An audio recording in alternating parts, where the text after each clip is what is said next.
Previously on Rain Man. So the man was doing the rap song, or They both were. They were friends. They were friends. I'll read the article, but they were friends, and he's just acting out the song, and he decides to pick up his gun, a loaded gun, and act out the shooting scene, and blows the guy's head off, basically. You know, I gotta look the song up. Okay, I was gonna say.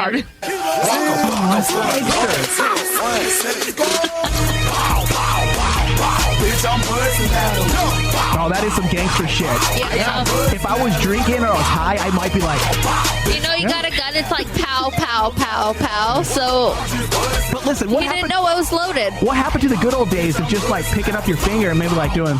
Is that not gangster? No, like, that's not using... no, you need a real... Real gun? A real gat? Yeah. There you go. To the crew. Kaylee, you like to booty dance in the club. Would you booty dance with them? Would you like... I would so get down with this. And then I would shoot at the club. Yeah, there you go. There you go. You booty dancing. All right, Kaylee, read us those lyrics real fast. Pow, pow, pow, pow. Shoot first. Ask questions last. Yeah. Yeah. Yo, yo, yo.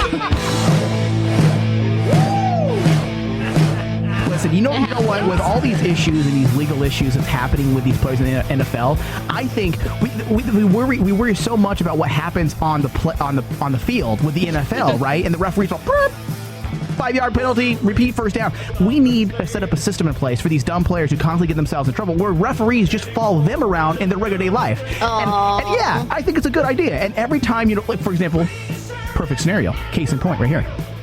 Warren Sapp, imagine if he had a referee attached to him, and he started thinking the thoughts of, I'm going to get a prostitute. Guess what? Referee all of a sudden goes in there, blows the whistle, throws the flag, 5 yards, repeat your last thought. No, don't like, do it. Yeah, come on. Like it would work. A fan comes out, throws the yellow flag, it says illegal contact, 5 yards. Yeah. Hey, no smacking your wife instead of doing radio. Instead of a life coach, a life referee. Yeah, actually, quite a handful of them do have life coaches, though. Yeah. But I don't see Those coaches should be fired. I was gonna say. Send them to the same prison that Sandusky's in. No showers. See, look, what if Sandusky had a life referee? Every time you want to do a body surf with one of those 12-year-old little boys in the bathrooms, guess what? Pass interference, 15 yards. And now, from the Cave of Wonders and recorded live in the presence of gods, welcome to the Rain Man Show.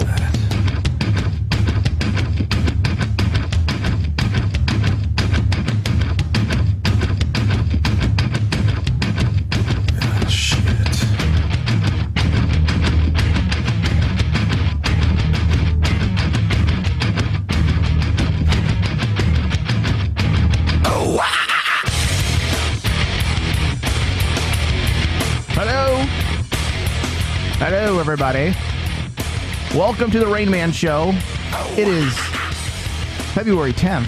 I don't even think the date matters, does it, nowadays? No. Does the date even matter? I mean, whatever. Yeah. Let's start over. Take 2. Hello, everybody. Welcome to the Rain Man Show. We are back for an all-new adventure. I've been very busy, Tony. I mapped out my entire adventure to the main adventure, which is, I'm calling my main adventure this year. This is your own fellowship? Yes. To the Phoenix Comic-Con. Oh. I'm doing some massive planning way ahead. I've never started this early, but I figured, hey, let's give it a shot. Yeah, why not? Be well prepared for once. Yeah. So I put together an entire list of items that's needed. I actually wrote out a graph of how I want my booth set up. I mean, I have it right here on paper. I sketched it out. I'm an artist. This is what Da Vinci did, right? Oh. Da Vinci sketched out his ideas. His genius was written in diaries and sketchbooks, and I do the exact same thing. Me and Da Vinci have a lot in common. Down the road, someone will do a book on you, and then say, "Look, this is one of his first sketches." Yeah, exactly. His road to the Phoenix Comic-Con was so vital to the that we needed to learn this to better mankind, much You're like Da Vinci. You're going to be a case study. Yeah, he wrote helicopters before its time and showed the flying objects. I write booth setups. But I have the proof right here. It's the Death Star plans. You can hear it, audience out there. This is my proof. You're a man ahead of your time. Oh, I am. I'm brilliant. So I wrote out my entire plan. I'm going to get it set up because, like I said, I've been pumping this up. Hopefully I don't fail, because usually I'm one of those people who keep my mouth shut until the success actually happens. But this time I'm like, you know what? I'm going to jinx myself. Man, whatever. I'm just going to say it out. Say it. I haven't actually said the big thing we're working on. I guess you two, you and I are teaming up. And hopefully it works out, because it'll be huge. It'll be huge for this network, and I want to make sure I'm well prepared. We have a big presence at the convention this year, the Phoenix Comic-Con. Oh, yeah, 2015. So lots going on in the world of Rain Man when it comes to preparation. For once, preparation. And then another thing, which I think, since we're on the Comic-Con, we're starting off very geeky at the very beginning here, but they just announced, which I think for all movie buffs, they are going to be into this. They announced that Spider-Man, which is, a lot of you don't know, Spider-Man's owned by a different film company. They're owned by Sony. Sony has the rights. Correct. Back in 1999, Marvel sold Spider-Man for $7 million in 1999. I think they got the shaft on that one. One of the few low points for Marvel Studios. Terrible idea. That whoever sold the rights to Spider-Man to Sony for $7 million probably has been fired long ago. No, he's no longer in the industry. Yeah, he's probably dead. Yeah. Probably took him out, like Breaking Bad style, right. and stuck him in a hole in the desert or whatever. Yeah. I think that's an interesting move. Now, this can go a couple different ways. Now, Marvel, debatably, has done a fantastic job with their content that they own. Yes. My only fear is that now there's rumors that because Sony isn't giving the rights back, they're just saying, hey, we're going to do a limited partnership so that Spider-Man can make his way into your universe, legally. So, which is cool. But at the same time, this doesn't guarantee that Spider-Man is going to remain in Marvel's control. No. Meaning, okay, we bring Spider-Man in, yay, and then you go back and do his own movies. They're going to basically mess up the universe that Marvel has created, how everything's connected, because this character is going to now leave and go do his own stories that aren't going to be connected to the Marvel universe. That's the biggest concern. Creative direction that they're going to take. Is it really worth bringing Spider-Man in at this point? Like, they're acting as if they need him really bad in this series, and if they're not going to be able to control overall what Spider-Man does, then why are they taking a risk when they have they've done everything so beautifully? Well, it's with their movies and the way they interconnected the stories, their TV shows with their movies, it is near perfect what they've done so far. There's been some that are better than others and some that haven't been so good, but for the most part, the massive multi-layered storyline has been really cool and very well, it's been laid out very well. And my fear is that you're going to introduce Spider-Man just because, and then it's going to go and you're going to see some other story that pertain to Spider-Man that doesn't make sense, and all these other things that are not going to be connected to Marvel that they still want to do. So who knows, man? And then they're pushing Thor. There's a rumor they're pushing Thor and all these other the Inhumans or these other Marvel movies they had in place. Think about it. They've had these storylines written and planned, okay, and they're changing them, which is scary when you have so many things that are interconnected and interweave. It's a slippery slope, and you know what? And I'm just going to say it. This, mark my words, we're going to see in 2017. I think that's when it's supposed to come out, right? Yeah. In 2017, I'm calling it right now, Tony. That will be the beginning of the end for Marvel of what they set up. This ultimate grab at greed. Are you saying that then when Civil War comes out? Yes. That this better after be that. No. That movie will be okay. That movie will be good. But then after that, what's going to happen, because their grip at their grasp at greed, they need to have Spider-Man. They need that extra pull that everyone's going to come in and see Spider-Man now. That extra grab for greed is going to be their ultimate demise. The Spider-Man entanglement between Marvel and Sony is not going to end good. I guarantee it. And you know what? It's going to end up effing up a lot of what Marvel has done. I'm calling it now. On February 10th, 2015, I'm going to put this in a time capsule, and we're going to play it again in 2 years. Or yeah, you're right. They pushed a lot of the movies. It's not even needed. It's not. They honestly, changed all the release dates. It's just not even needed. It's not needed. What's their need to put Spider-Man in this movie? Yes, it's awesome, and he belongs in it, but obviously they had their story in place already. They were going to make do without Spider-Man. And I think this is just a grab. This is a greedy grasp. There's no reason for it. Everybody and its mother is going to go see Captain America, Civil War. Everyone's going to see it. They don't need Spider-Man isn't going to bring in an extra $30 billion of money that they weren't going to get already. But do you think then, with all these based on your opinion, do you think that a lot of these moving of the release dates means that somehow they're going to try to push a Spider-Man standalone movie? Yes, that's what they're doing. They have not succeeded with the Spider-Man franchise since they fired Tobey Maguire and Sam Raimi. They have not had a fully successful Spider-Man franchise. Yes, The Amazing Spider-Man, the first one, was considered a success at the box office for the most part, but it had terrible word of mouth. For the most part, people did not like it.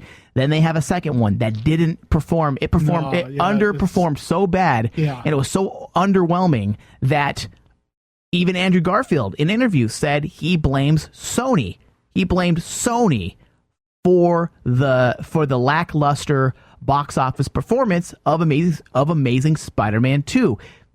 And that is why they fired Andrew Garfield. What was announced 3 weeks ago that they're moving forward with Spider-Man without him.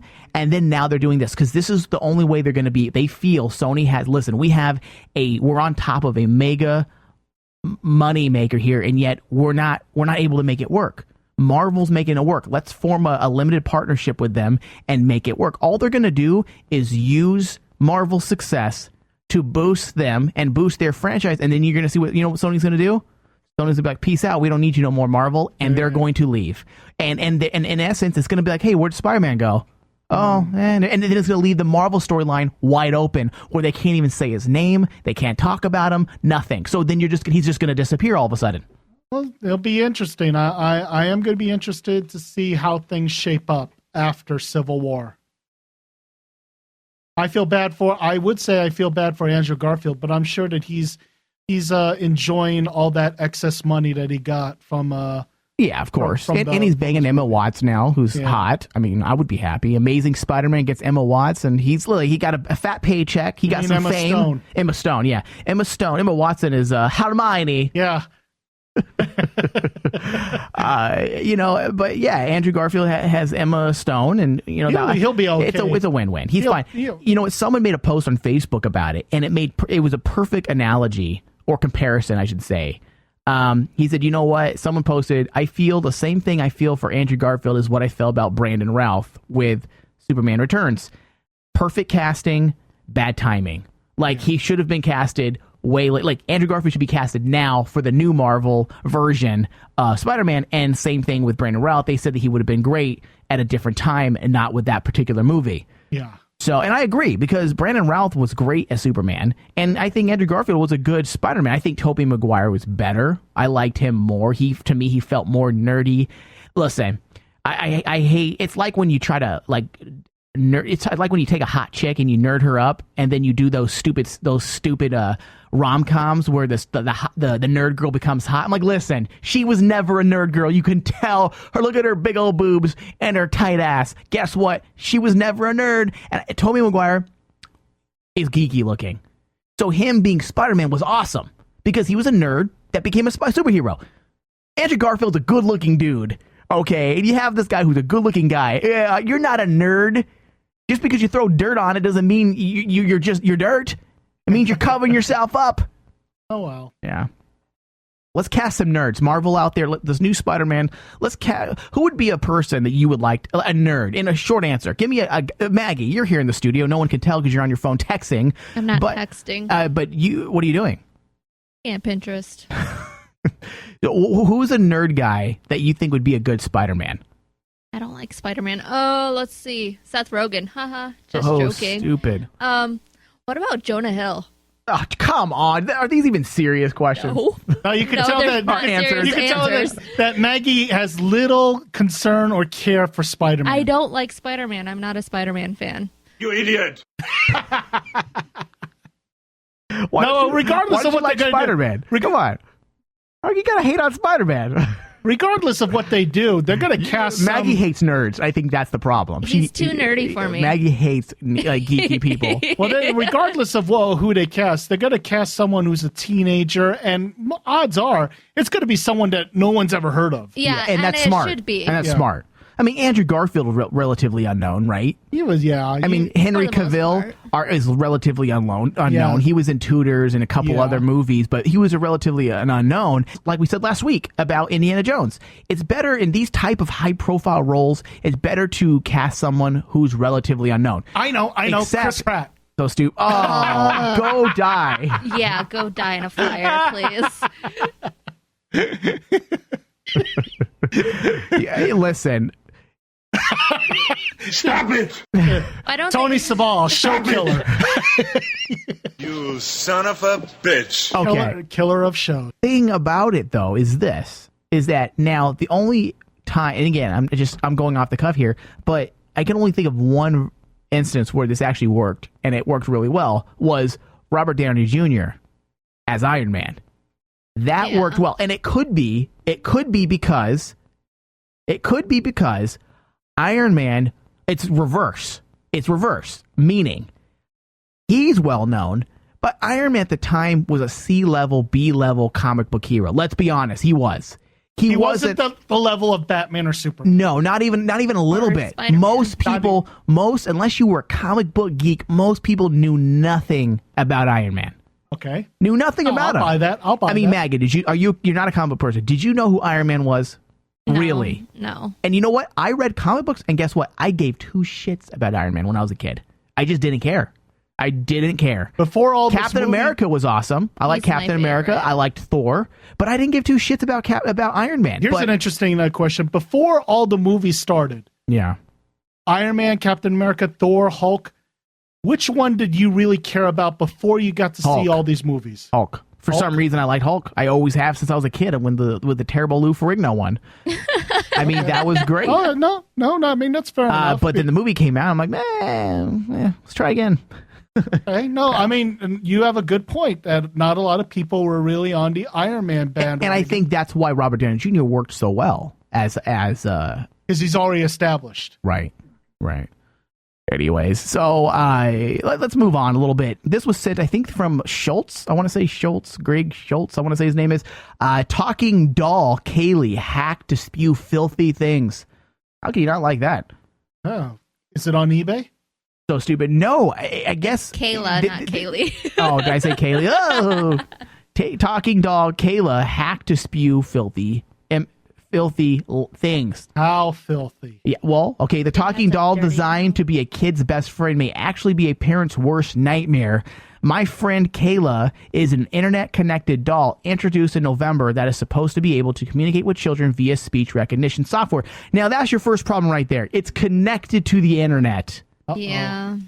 Come on, Can't kids. trust the internet. You don't trust the internet. My son, I just got my son a smartphone, for texting, and I've disconnected the internet on it. Now, British toy maker Vivid Toys promises that Cayla is equipped with Vivid Toys. Isn't that a sex? Maggie, can you Google that? Isn't Vivid Toys a porn company? I think so. I think it's Vivid Entertainment. Okay. Vivid Toy Makers promises that Cayla is equipped with software to block hundreds of words inappropriate for children. Guess not. However, security research Ken Monroe says it's fairly easy to hack into the doll program and to program her to say words from the dreaded naughty list, according to the Mirror. The Cayla website insists that Cayla will simply not respond or answer any question with this type of input.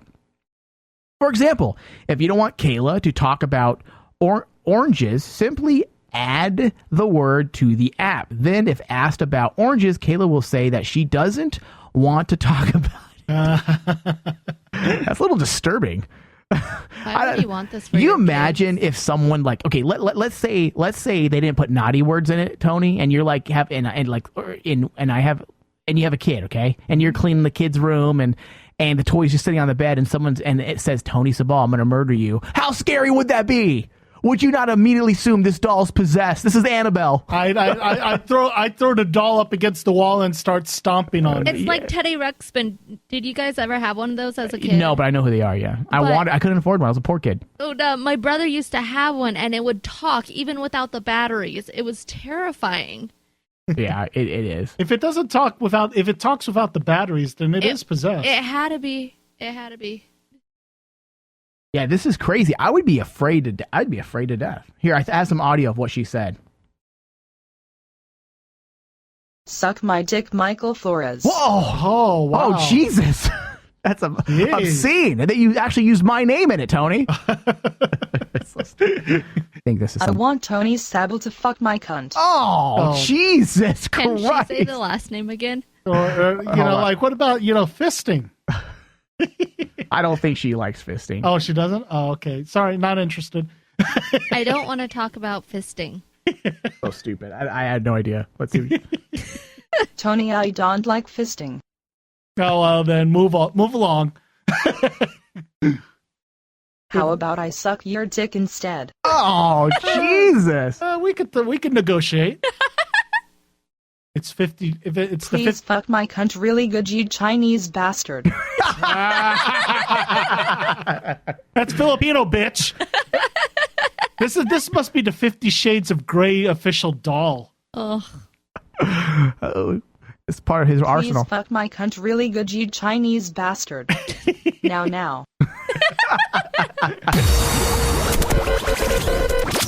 Don't go nowhere. The Rain Man will be right back.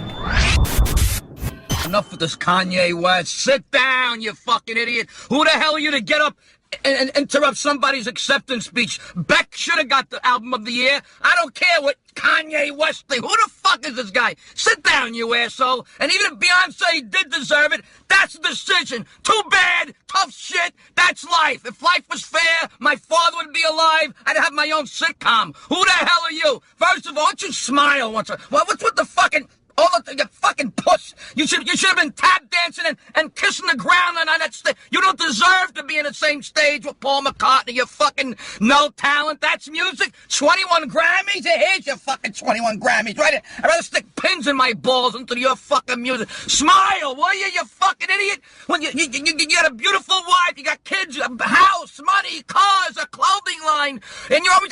Why don't you go out through the whole country and see people with real frowns who are unemployed, out of work, you fucking idiot. Fuck Kanye West! Oh, God, that's funny. Oh, that's good stuff. The Rain Man Show. Calling it like we see it. 49% geek, 51% douche. All you Android phone users out there now have a reason to rejoice. The new Rain Man digital app is now available in the Google Play Store.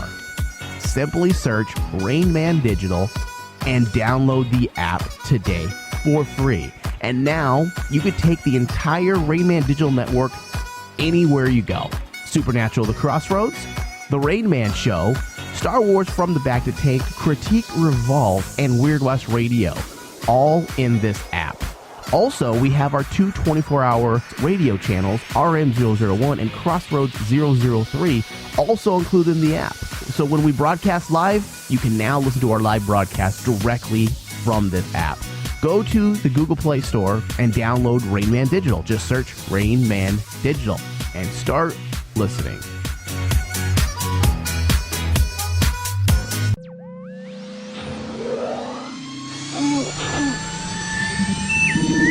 This is Star Wars from the Dr. Tank exclusive. I thought that. Yeah, I thought for sure Kanan was tugging on those Twi'lek tentacles, man. What is it about Twi'leks, man? I don't know. They're always they're a little sultry, man. They're a little sultry. I mean, even Jabba had obsession with them, right? Weren't they the ones dancing in his palace? Yeah, all seductively. I don't know. I mean, it's funny that they are the. If you look up Star Wars fan fiction, which we all know, that gets crazy. They are at the heart. Twi'leks are always at the heart of some like overly sexualized scene in fan fiction every single time. Every time you see a dancer, it's a Twi'lek, and they're wearing like, almost nothing, and they're doing sexy dances. They're the sluts of the universe, Dustin. I don't know, man. They wear underwear on their heads. So dumb. They all have daddy issues.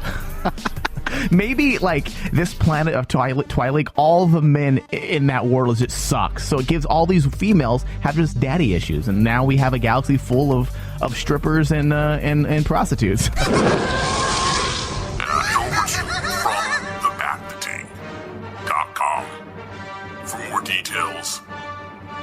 And get ready for an excitingly good time. Also, if you've missed our last show, you can also find us on your Stitcher app. Search Back to Tank. That is to your favorites. Thank you, and we will see you very soon. Nation! Bassa! Nation, nation, bassa, bassa, nation, nation, bassa, bassa, nation, nation, bassa, bassa, nation, nation, bassa. You're listening to the all-new Rain Man 001 on Rain Man Digital. All right, we're back. Rain Man Show and Rain Man Digital. If you miss any part of our show, you can always catch us on Stitcher Smart Radio. Just search Rain Man. Also available on our website, rainmanwashere.com. Couple things that get to some news topics that I want to kind of touch on. Oh yeah, by the way, Cayla will be back. You know, she didn't already quit. If you're thinking that, I was wondering, we're missing someone. No, Cayla will be back. She something happened, some personal issues she needed to take care of, and she said she felt really bad. It's only her second show. I'm like, don't worry about it. You know, take care of what you got to do. No, honestly, she just couldn't take her love for me. Okay. I mean, you're probably not. I'm just to move off of the. I am going to fuck Kylie up. Oh, Kylie. Kylie. She doesn't know how to pronounce the things correctly. No, I mean, I know that it's already like an old topic, but you're probably the first person that I've seen in the last 24 hours that didn't like that Walking Dead episode. People liked it. They were like going, it made me cry. Listen, I just didn't give a shit. I didn't give a shit. I mean, when you kill one main character last episode, and then you kill a lesser character the following episode, guess what? I'm not going to care. So you were crying. Given. So you were just crying out of frustration. You know, listen, The Walking Dead. I think it really might be the best worst show ever.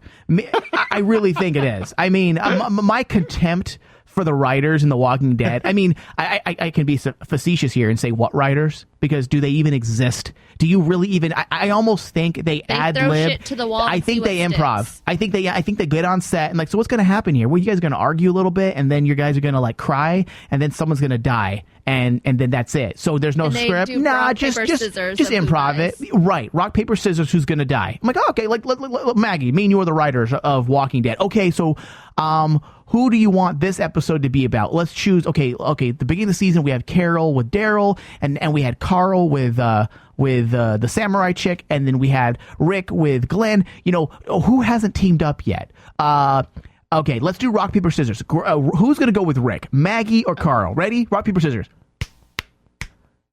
Okay, I win. That means I'm gonna take Maggie. Maggie is gonna go with Rick for this particular episode. Now, who's going to die? Tony. Okay, who's going to die? Is it going to be Carl or the big black guy? Ready? I want him to die. You don't. Ready? Tyrese. Ready?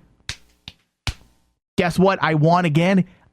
He's going to die. I guarantee you that's the simplicity of their decision-making when they're writing The Walking Dead. Well, there is absolutely no writing. It is, and this is why I say it's the worst, best show ever, because the production value, the acting is so good. The production value is gorgeous. The writing, or not the writing, the acting. I love the guy that plays Rick Grimes. Love him. I think he's great. But there is no story. There's absolutely no story. And you have these Walking Dead, aficionados who was like, well, it's about the story. They always assume I'm talking about I want zombies and I want violence. Like, no, I just want a story. I don't care about the violence. I actually think the violence is a little too much and over the top for no reason. My problem isn't with that. Like, oh, well, they say, oh, it's about the characters. It's about them and the issues they go through, not about the zombies. I'm like, listen, you can have a character study and explore the ins and outs of these characters and what they're going through and still have a tangible storyline that progresses each episode. Now there is no progression. So it sounds like, based on the mid-season premiere, that, with all the buzz that it's generated, that it just sounds like it's a wasted production value, wasted acting talent on a very... It's a waste of my life. I want to stop watching it. The screenplay... But I can't. The screenplay was done by someone like close to amateur My status. son can write something better than this. Yeah, okay. He does. I mean, he knows how to progress. That's the greatest weakness. My son writes storyboards pretty much, meaning at school he writes stories and how they go, and he has beginning and middle and end. And I'm like, you know what? The teacher didn't teach him how to do a beginning and middle end, and I'm proud of. Like, look at this kid has a story here. It's a very simple story, but you know what? I bet you my son can go on the set of Walking Dead and be like, well, I want Grick to end up here by the end of the show, because you know why? He has common sense, and he can say, well, a story has to have a beginning, a middle, and end, right? It has to have a progression. Yes, it does. Well, no spoilers. The Walking Dead, written by Ashton Flores. no spoilers. But was there a key moment that you really wanted to just say, I give up? Yes, yes. I give up. I give up on you. Every episode, I'm like Jake Gyllenhaal. I'm like, why can't I quit you? Oh, there you go. Okay. It's a horrible thing. It's a horrible show. It sucks. Well, yeah, it's like the fat chick you were boning in high school, but you're like getting it, so you're just like, no, I never did that. I'm not even going to pretend that, because I've never done that. I'm reaching out. I'm grasping at content here. So in other words, it's not this particular episode, but it's been building up, and it's like it's every season. You don't see any hope. Season. Do you see any hope? No. Really? No. Unless they take the writing group. Well, there's no writing group. Never mind. No, that might be better, because at least they'll have a goal. They want to eat people, so maybe that will help them, because these writers have no goal. I think they need to get who's the creator of The Walking Dead? Robert. I think they need to get him out of there, because he's a consultant, and I think he's the reason why it sucks.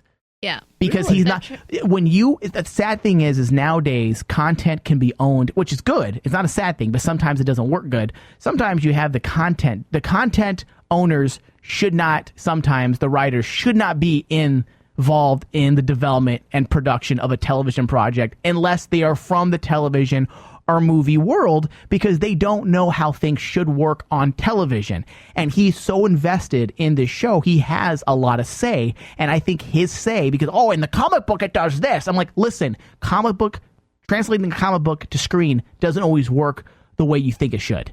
And this is the problem you're having, because you're trying to mimic the comic book and it's not working. You have a comic book writer trying to make a movie. We already know Frank Miller. Look at what he did.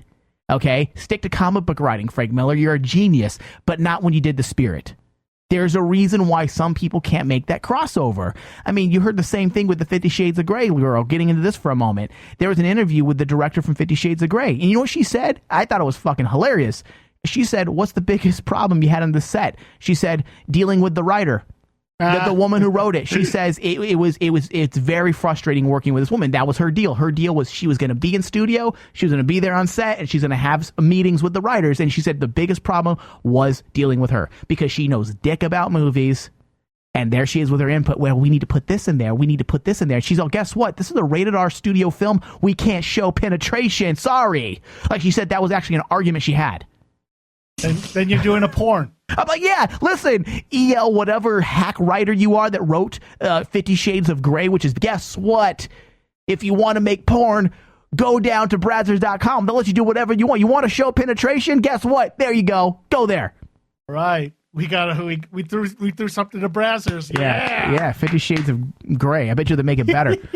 All right, so a few news things to get to is Charles Manson's wedding is off. Oh, no. Now I really do want to cry. Yeah, apparently the fiance, everyone's all like, oh, this woman's weird. Why does she want to marry him? Yeah, apparently her name is Afton Elaine Burton, and she just wanted his corpse for display. Huh? Okay. Well, I guess she figured, hey, he's going to die soon. Yeah. How long can this guy live? Let me marry him. And then she's going to want to claim ownership on the corpse. You know how they get the body. And I guess she was going to put the corpse on display so she can make a few quick extra bucks.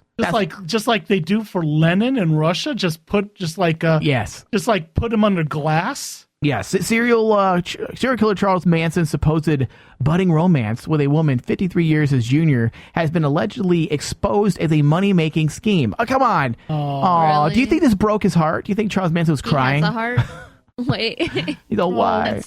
I'm sure he'll find love somewhere. Yeah. He'll have to start into showers. Jesus. He probably has already.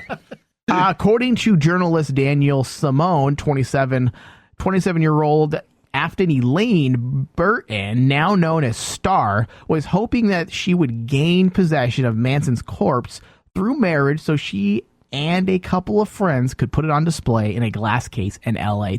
I gotta admit, that's one elaborate plan. It is. It's a bit much. I mean, they weren't going to... Okay, listen. It wasn't going to have sex with her. I mean, remember, it's the first thing they said. There's no... He doesn't get conjugal visits. So this marriage would be almost like a farce from the beginning. Like, why would she do it unless she was kind of... dying? No, I don't think so. He looks like he's dying. Listen, like people like this never die, dude. They never die. These type of evil people never die. I mean, look at these Nazis. They're still arresting. They're like 105. I'm like, how are you even alive still, dude?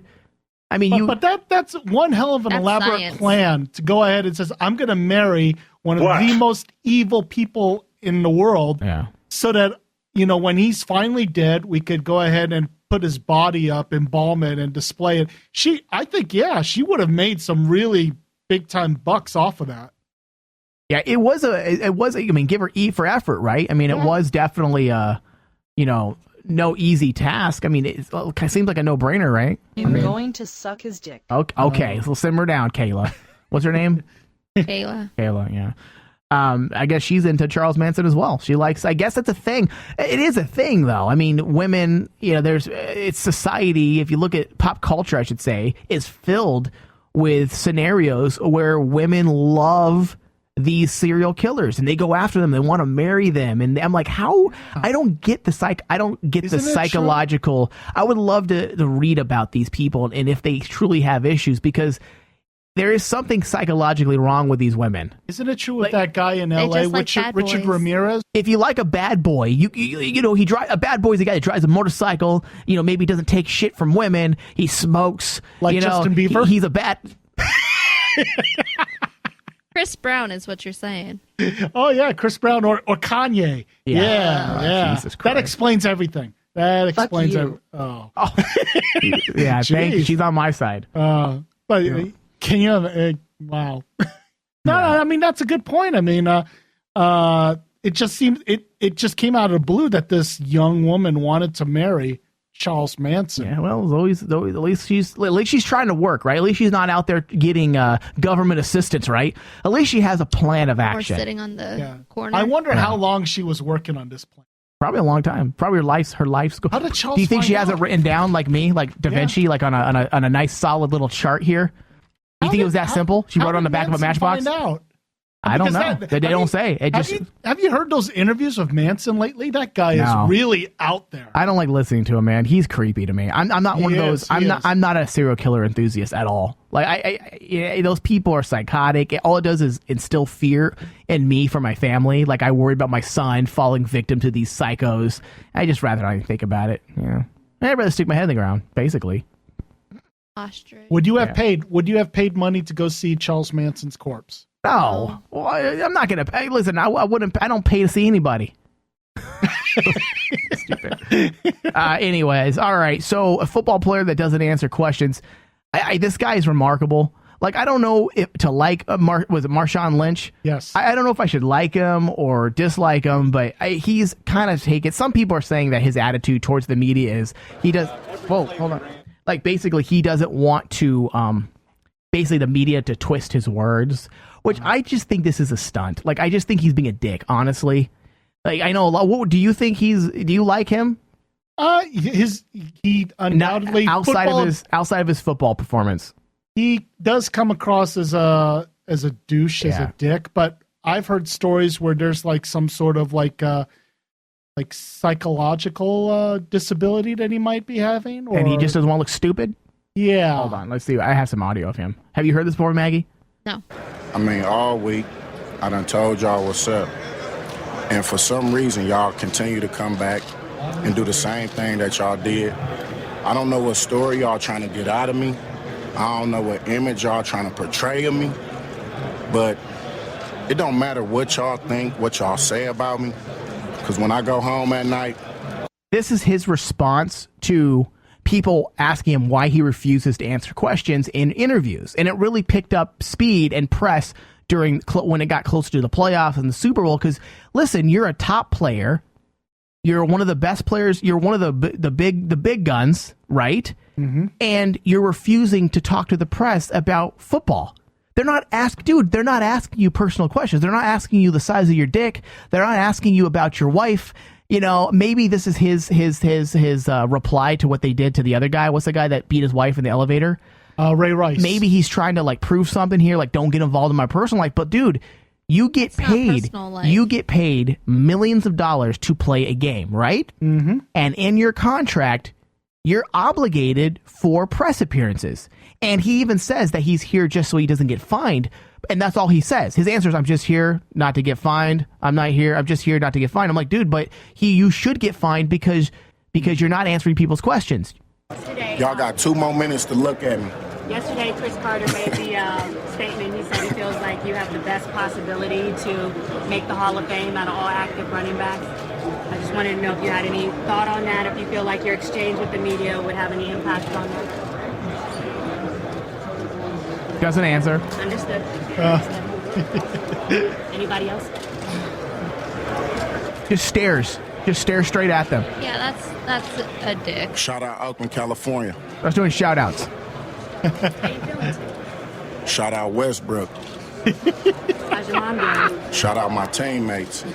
Wow. Radio shout out to Winans Academy. Don't forget to be on this football. What's up, African? Did he just say what's Shout up, out Africa? to my real Africans out there. What's a real African? Like, is there fake Africans out there? Are there fake? I don't get that one. Blackface, maybe? Fake Africans. You know what? This guy. That's over the top. It's a bit much, man. And you know, it's disrespectful to the media. It really, listen, I understand this isn't the paparazzi. Okay. This isn't assholes chasing after you in cars, causing you to get in car accidents like Bruce Jenner or what's his new name? Brenda Jenner. Like, it's not that. Well, you're here in a professional environment.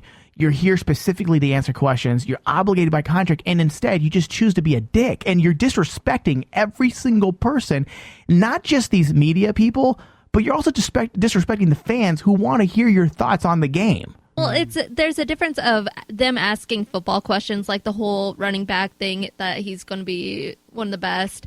Like, answer that question, okay? But you don't have to answer the question, oh, how's your mom? You know, that's personal. Right. If you don't want to answer personal questions, don't answer personal questions. Right, exactly. But answer the ones about the game. Settled into the podium. Here's another one. We will listen in live here on NFL Network with Beast Mode. When do my time start? Oh, it started? Well, then let me start. Hey, I'm just here so I don't get fined. So y'all can sit here and ask me all the questions y'all want to. I'm going to answer. Tony, I'm just here so you don't get fined. He needs to be fined. You know what? Listen, Tony, I wish we could do our job like that. Wouldn't it be great? So with the same answer, so y'all can shoot if y'all please. I'm here so I won't get fined.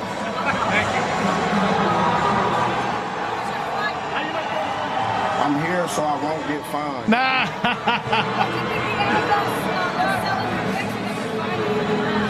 I'm here so I won't get fined.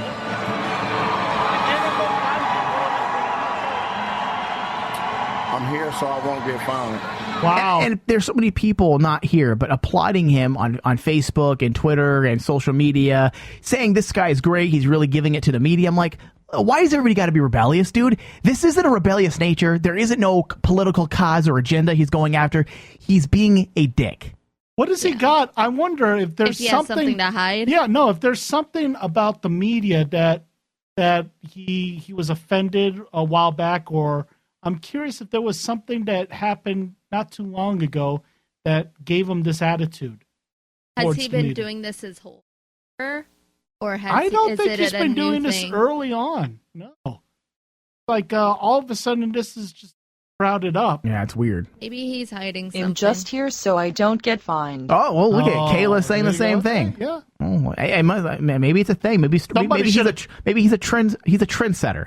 Someone should have asked him, you know, like some sort of like maybe offensive or out of the world question. Imagine if we did and sort of like daring him. Go ahead, say I'm just here so I won't get fined. You imagine if we did a radio show like that, Tony? Like, ask me a question, Tony. So you know, like Like, where do you envision the network going in the next couple of years, Mr. Flores? I'm just here so I don't get fined. What is your thoughts about ISIL? I'm just here so I don't get fined. So can you address... I'm just here so I don't get fined. Shout out to my Mexican people. Shout out to the real Mexicans. Next time I go to work and I have to answer a phone, I'm just going to answer. I'm like, I'm here so I don't get fired. I think we should all do it. I think we should all, Tony, when you go to your job, we build websites and whatnot. Next time someone asks you a question about the difference between HTML5 and a Flash, you just be like, you know what? I'm just here so I don't get fired, and never do your job, because let's be serious here. Mm-hmm. Answering questions and doing press is his job. Yeah. That's why he says, I'm here so I don't get fined. Dude, you should be fined anyways for showing up and doing that. When he becomes insignificant, in other words, when his talent no longer is making... I'm just here so I don't get fined. We already heard you, okay? We understand that. No more questions for you. Yeah, when he becomes like one of the lesser running backs and he's going to want that attention, I like to see him try to approach the media differently. Or when he retires, what is he going to do? Is he going to go to Sports Center or what? No, and if he wants to become a Hall of Famer, does he, he's going to rely on a lot of these media guys to give him votes. Exactly. You hit it right in the head. He's going to need these people he's being dicks to. Yeah. He's going to need them. Uh-huh. Exactly. Because what's going to happen when they block him out? And you know what? It'd be funny if next time he plays football and the camera moves away from him and doesn't even show him. That would be awesome. That's what they should do. They should be like, listen, every time he catches or he has the ball, the camera moves across the field and we don't watch him, and you completely just black him out of the entire game because he's an asshole. So he's got to come up to the media and say, so are you going to vote me in to the Hall of Fame? I'm just here so I won't get fined. Oh, dude, that'd be brilliant if someone said that to him. Are you here to vote me in to the Hall of Fame? I'm just here so I don't get fined. There you go. All right, here we go. Here's some more. Keep pounding it against such a tough defense today. Yeah. Okay, hold on 1 second, Charlie. Yeah, sure.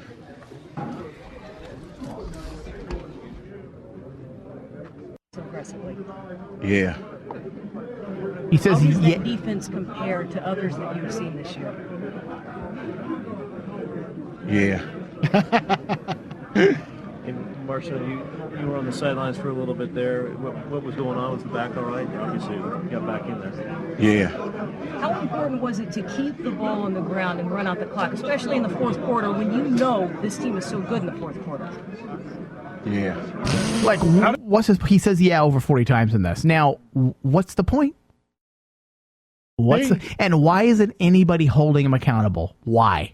I like to see a media member go ahead and just come up with questions that he was going to give Marshawn Lynch and write the answers in for him. Like say, okay, I'll go ahead and interview you, Marshawn. But, since you don't want to cooperate or play ball with us, I'll just go ahead and make up my answers based on what I can tell the type of person that you are. I'll go ahead and just write it in. And if you have any issues with that, then, here's my number. Go ahead and give me a call, and then we'll do an interview. If you're going to play games with that, they should start playing games with him. How about that? Exactly. Yeah. I'm just here so I won't get fined. Exactly. Now, again, another guy who doesn't... These people nowadays don't appreciate what they have. Don't appreciate it. Now, we have another douche, Kanye West, who yet again... can you pull up what that... do you remember the singer from Garbage? Is it Garbage? She replied... Shirley Manson. Shirley, can you pull that up, Maggie, for me on your computer and get her statement that she posted on Facebook about it? Because it was just I couldn't have said it better myself than what she said. On a side note, I'm a fan of her band, and what she said today made me even much bigger. Yeah, much bigger fan. Yeah, and it just what. Kanye should be... I hope he does this to the wrong person who's famous, because then lawsuits don't matter. I would love it if George Clooney or whatever, Eminem, no, him and Eminem get along. Let's just say some singer that's not afraid of Kanye or to speak back to him. Guess what? I would love it if next time he does an act like that, that someone clocks him right in the fucking face. Can you imagine if he did that to Eminem instead of Beck? Oh, Eminem would probably punch him because he doesn't like shit like that. Although they get along, so yeah. But how beautiful would that be? And nobody would care. It would be fucking hilarious if Kanye just got like clotheslined as he's running up there. Why isn't there security stopping him from doing this? Why? Why is he still in the front? Why is he invited to the Grammys? This is how bad of an idea it is. Jay-Z and Beyonce, his supposed friends, and the one that he was supposedly defending by going up there saying that she deserves the award again, okay? They had video of Jay-Z's face. Did you guys see this video? Yeah. Oh my God. I actually feel bad for Jay-Z. His face when he sees Kanye running up there is like he looks like a kid that just saw the boogeyman. Jay-Z's face drops and he shakes his head like, oh, like no, not like, again. No, like he's like legitimately pleading with his face, dude. Oh my God, what are you about to do again? And Beyonce, same thing. They both looked terrified. Why doesn't Jay-Z or somebody sit him down? Like, man, this isn't how you act. You don't disrespect artists. Beck isn't. You know, I can almost understand, even though I think it's a dick move, I can understand Kanye going after Taylor Swift, back in 2009, because she was a nobody, she was new. If you want to attack artistry, I might get it back then. You're attacking Beck. I wonder... He's proven himself. Is it? Do you think it's already a tired act? It's a tired act. Yes, man. Listen, his days are numbered. His days are numbered as talent-wise. I don't know. He overrated talent-wise. His days are numbered as a musician. He's going to do what DMX did, and he's going to ghetto himself out of a career to where people don't want to be around him. He puts down everybody, even if you're his friend. I mean, the guy is a complete Napoleon mentality, short man complex. I have a small penis, and I need to prove to everybody that I'm better. Okay, can you read the statement that she wrote? Dear Kanye, it is you who is so busy disrespecting artistry. You disrespect your own remarkable talents, and more importantly, you disrespect the talent and hard work and tenacity of all artists when you go so rudely and savagely after such an accomplished and humble artist like Beck. Yeah. You make yourself look small and petty and spoiled. In attempting to reduce the importance of one great talent over another, you make a mockery of all musicians and music from every genre, including your own. Grow up and stop throwing your toys around. You're making yourself look like a complete twat. I'm just here so I don't get fined. I'm pretty certain Beyonce doesn't need your help fighting any battles on her account. Seems like she's got everything covered perfectly on her own. Yeah, I like how she referred to him as a complete twat. Yeah, I love her. Yeah, I like that, and I like that last part too. Beyonce is supposedly like an independent woman, She's a right? strong woman. She's a feminist. Yeah, I mean, I don't think Beyonce needs help. Yeah, and she's kind of proven herself, man. She is a respectable musician. Yeah. There's no doubt about it. I mean, she was kind of poppy back in the day with Destiny's Child, but she's matured and grown past that and become a respectable artist. I don't think she needs Kanye jumping up there being an asshole. I mean, I wish Beyonce would be like, cool it, little man. But you're not going to see that. Jay-Z, I guarantee you didn't say anything. Well, nobody of his peers is going to say shit to him because nobody wants controversy. Yeah. Well, this goes back to what Tony posted. Was it today or about people feeling sorry for Kim? But she made an ass of herself too about the whole Beck thing because she posted a picture on Facebook saying, "This is our faces because Beck won," and it was a mockery of him. So no one should feel sorry for her. She chooses her life. Yeah. Well, actually, between the two of them, I'd rather be hanging out with Kim than Kanye right now. If you gave me that choice. I could tolerate Kim. Kanye, I would probably she's pretty. I would probably either stab him with the first sharp object that I find or stab myself. Listen, I want to have sex with Kim Kardashian in front of Kanye so I can see him cry. There you go. That's what I want to do. That's going too far. You know, something. I don't know, man. You know, I don't respect. I have no respect for him whatsoever. I don't like him. I don't even think people want to give. It's funny that people. Has he done anything substantial? Well, hold on, music-wise lately? Like for example, what the lady from Garbage said. She even gives him kind of his kudos, saying you're an artist, you disrespect your own artistry. But to be honest, Kanye isn't that good. He's an okay producer. Okay.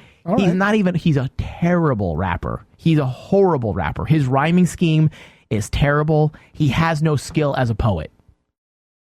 He's inferior. He's very inferior. If you put him next to even Jay-Z, or you put him next to Eminem, oh my God, like it would be no comparison. He's not a good rapper. But people I do have respect for, Tony, is Better Call Saul. Yes. Okay. Yes. I had my issues because I'm huge. I believe Breaking Bad is one of the best television shows to ever grace broadcast airwaves ever. I really do think so. Okay. Now, there was so much hype on Better Call Saul, and I was scared it wasn't going to live up to the hype. I was like, listen, man, people are going to want Breaking Bad, but it's not Breaking Bad. So what do you do? How do you do this? Vince Gilligan, right? Or Gilligan. He has delivered single-handedly the greatest spinoff series ever. Yeah. Yes. Say that again. Well, listen. On February 10th, 2015, the two episodes I've seen, and I can't imagine it going south from here, has delivered the best spinoff series that's ever been delivered. It's ever been tried. Better than the Star Trek spinoffs. Better than anything we've ever seen for spinoffs, because those are bold words. Well, the reason why I say this is because one thing you get with spinoffs sometimes is you get we're going to do something very, very different. We're going to do something very different, and we want to make sure that it doesn't feel the same. That's the first mistake right there. Do something different, but it needs to feel the same because you're in the same universe. If you're in the same universe, you need to make sure that the characters act the same. There's the same feel, vibe, tone, and essence. And you know what? I felt like I was watching a side story of Breaking Bad. That's what I felt like I was watching. Cool. I mean, it was so good. I mean, the score was similar. I mean, the camera work was genius, man. Holy hell. This guy is an artist through and through. The mood and the setting reminded me from the very beginning of Breaking Bad. Yes, and that's the biggest problem with spinoffs. Is you get something totally different. And I'm like, don't give us something different. Give us a unique, fresh story, but give us the same feel. Give us the same vibe. It's a spinoff series in the same universe. Why would you make it not feel right? This feels like an extension of Breaking Bad, and I was kind of, I'm not going to lie, Bryan Cranston's a genius. I was scared, but this delivered everything I wanted, man. It was beautiful. It was like gorgeous. It's like watching Breaking Bad without Bryan Cranston or Aaron Paul. Yeah, and you know what's funny is this guy was one of the better side characters. He really was. I think he popped in season 2 is when he popped in finally, and he won several Emmys, I believe, for his role as well. So I think going with him was a good choice. He was a likable character everybody liked, and I like that they're sticking with the underdog story. Yeah. Which is what they did with Bryan Cranston. This is the underdog story, but it's also going to be slightly different because he's not necessarily a dark character ever, even in Breaking Bad. He wasn't a dark character. He got involved in dark actions accidentally because he wanted to prove himself. He wanted to make money, and he kind of slowly got himself, kind of involved in a situation that he couldn't handle in Breaking Bad, and you could see his personality already like that. And I mean, dude, that discussion in the desert about what he's playing lawyer about trying to save this guy's life was awesome. Like the tension you felt that you're like, God, he's gonna kill these guys. He's gonna kill these guys. And then the way it was so good. I mean, that is just so well directed. Such a good scene. No, I think that, after watching the first couple of episodes, I had a lot more confidence, and I'm like, it's funny, like how disappointed you were with Walking Dead, and Better Call Saul basically saved your Sunday. Yeah, it really did. But the sad thing is I watched it first. I should have watched The Walking Dead first, and then Better Call Saul, because basically I have this. It left that bad taste. I have this sparkling water, fresh water straight from the stream, and then someone pissed in it. Basically, oh, okay. Yeah, ruined my whole Sunday. Yeah. I'm just here so I don't get fined. Okay, just wanted to remind us. Okay. All right, so this is great. This is one that I saw. There's an NYC pastor, James David Manning. It's amazing that these people actually exist in life. Is known for being a bit of an oddball, but his latest theory is straight up unbeliever. Yeah, really? Yeah. Well, it's about Justin Bieber. So on this show, the Manning Report, he strongly implied that Justin Bieber was actually a woman who had cut off her breasts as a teen. But don't worry, the craziness doesn't end there. Okay, this is great. Okay, so I definitely want to hear his train of thought here, because that's probably we have a young girl in our.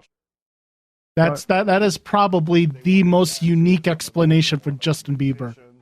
You're already leaning to agree. Are you agreeing with this? Well, let's hear the guy out. Maybe he has a point. Let's hear his argument. Yes. We have a young girl in our church. We have several young girls in our church. They want to be dancers. Some of them, they want to be musicians. Others of them. And we're talking about young girls in the age from 6 to 10 years of age. And I want people to hear this so they can understand that you and I are not lunatics. We're not haters. We're not filled with evil. They need to know that these young girls who, if we don't stand like you and I standing and preach, they can be led or influenced to cut off their breasts once they get into puberty. They can be led to have operations. I want to know what he bases on. Is he thinking because transgender, like women that want to be men or men that want to be? Is that what he's talking about? Is there something in the Bible that I missed? No, I don't get his line of thinking. But let's listen. Let's hear him out. Okay. Let's hear him out. They can be led or influenced to cut off their breasts once they get into puberty. They can be led to have operations like Justin Bieber. They can think that the best choice for their life is to cut off their breasts and go through this period that's so pervasive in television and everywhere. So in other words, he really by the tone of his voice and his approach, he actually believes Justin Bieber was a woman that cut off her breasts. Like he says, like Justin Bieber. Well, that's why that haircut is killing me. So stupid. Listen, I like to make fun of Justin Bieber, but he doesn't look like a woman. He looks like a young kid. I mean, Maggie. I mean, be objective here. Don't be a douche like we like in this. Don't be an asshole. Does he look like a girl? He looks like a boy, right? He looks like a little man. A little Pee-wee man, yeah. You know what? But and he's not a bad. Let's be honest. He's not a bad-looking boy. He looks like a man. He doesn't look like a kid. If he was ugly, he wouldn't be famous. Right. Exactly. Now here's a theory. I mean, maybe this pastor is trying to find an excuse of why he might find Justin Bieber attractive. Oh, that wow. Maybe that he's like, he's convinced that he's a woman. And some of those I'm just here so I don't get fined. Okay. Some of those pastors, they do a little freaky deaky stuff, like in the back room there with the boys. Yeah, so maybe he's all, listen, you might think that little Tyler here is a boy, but actually her name used to be Tyralina, and she cut her breasts off. So don't be alarmed if you come to the back room during mass and you see me diddling Tyler, because his name is really Tylerina.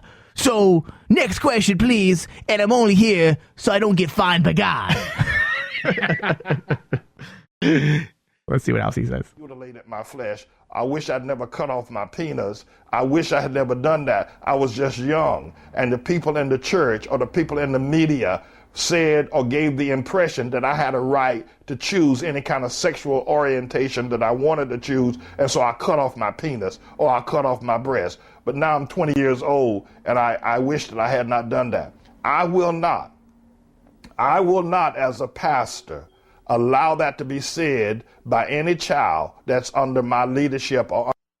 Listen, I get what he's saying. We've actually had similar discussions on Men with No Lives about the uprising in transgender, and transgenders. And I say uprising, it's not like, Attack of the Terminators or Attack of the Clones or anything like that. Oh, God. I'm just saying that we're seeing more and more, and there's many scientific reasons as to why we're seeing that.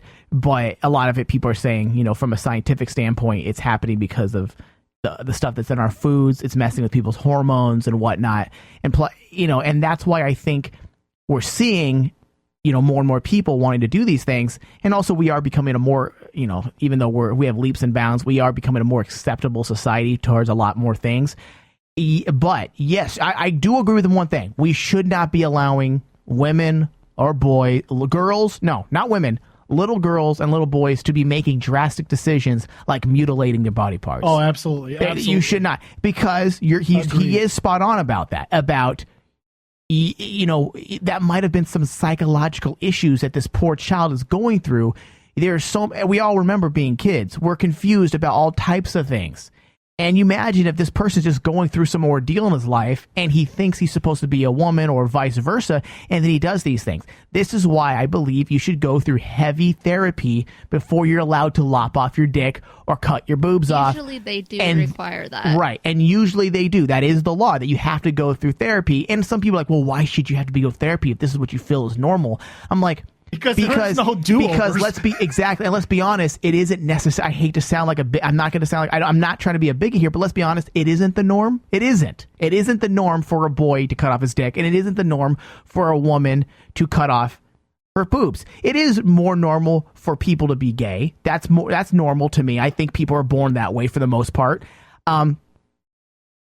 But it's different when you feel like you shouldn't be a boy or you shouldn't be a woman. That's a lot different than being gay. I don't put those in the same category. I don't think a gay person needs to be psychoanalyzed. If you're gay, you're gay. Oh, before you decide you're gay, let me put you in therapy. No, I don't agree with that.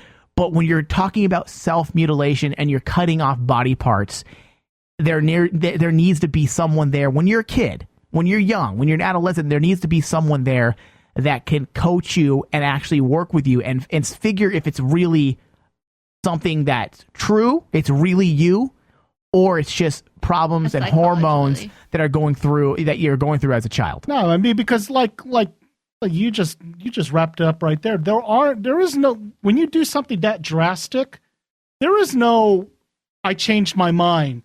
There's no going back. There is no going back. And I've read some instances where some transgendered individuals suffer some depression because they start to realize, wow, that's not what they wanted. This wasn't what I was expecting. Yeah. That sort of deal. Yeah. It's unfortunate, but I think I concur with your point.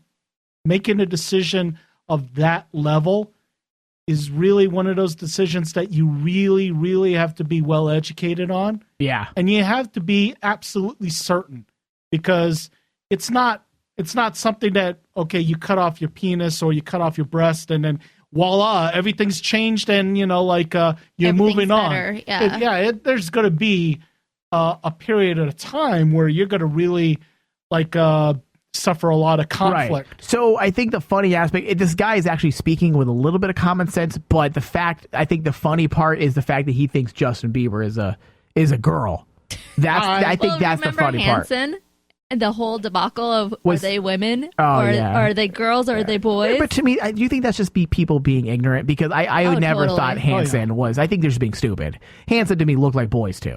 Yeah, he's got the hots for Bieber. Bieber, yeah. Yeah, he wants to do Bieber. Little Ellen, as Mike used he wants to find justification to that point where Bieber's going to be there and he's going to get a chance to fuck him in the ass and basically say, well, he thinks he's he has a woman. Vagina. Yes, So, exactly. It's not gay. Me too. Okay. If he thinks he has a vagina, it's not gay. Okay? That's true. I'm not gay. Thank you. I will chase every sodomite. I would chase every lesbo. I would chase every political leader with the... And this is where he loses all credibility. Right there. Like, he's on a roll. He's actually saying, except for the Justin Bieber part, he's actually saying some legitimate stuff about, the consequences of lopping off your dick, cutting off your boobs at a young age. I get that. That makes sense. But then he goes off the deep end and he shows that it's all about bigotry. It has nothing to do with about, hey, you're psychologically not ready. It becomes, hey, look, I'm religious and I'm against all forms of homosexuality. A lesbo. Well, come on, dude. If you're trying to prove your point, why are you using that type of language as well? Like, don't you think he would have more credibility and win more people over? If, let's say, I mean, being on a talk show like this, he's trying, obviously, to win people over and share his opinions and thoughts, right? So you would think he would have a little bit more, he would be more diplomatic. You got to learn to walk that line. You know, not just go straight for the lesbo word. You need to handle this in a very diplomatic and a very mature way. You know, show me proof. Show me Justin Bieber's breast. Oh, show me proof. He probably wants to see it. I want to show me Justin Bieber's breast, so I could have a piece of that fine ass. So I can put this topic to rest. Along with my dick, I'm gonna put it on his chest. Next question, please. I'm here. So I don't get fined. All right, we need to end the show out. But later, everybody. See you next week. Bye.